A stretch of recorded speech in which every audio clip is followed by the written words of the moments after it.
Hey guys, welcome to my channel, and in this video I'm going to show you how to hard reset Poco M7 5G smartphone. This is helpful for those who have forgot their password, pin or pattern.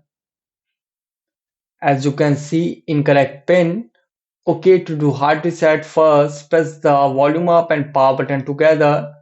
Now slide upward to power off. Okay, now it is successfully power off. Now after it, press and hold the power and volume up button together for a few seconds. Press and hold it. Now release the power button and keep pressing the volume up key.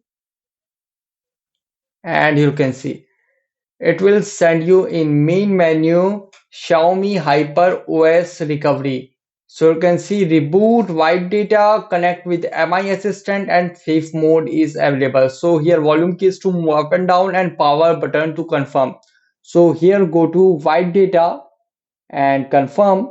So you can see back to main menu and wipe all data. Go to wipe all data and confirm.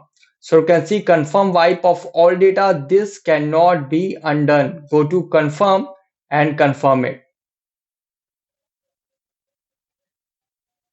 Kindly wait, and you can see data wiped successfully. Now back to main menu and reboot reboot to system. And guys, after hard reset it might take some time to boot up the device, and after hard reset again ask for password, pin or pattern. Use Google account to unlock the phone. So guys, this is the method to hard reset Poco M7 5G smartphone easily. Guys, thanks for watching. If you have any query related to this video, let me know in comment section below. Please like, share, subscribe and click on bell icon for the latest updates.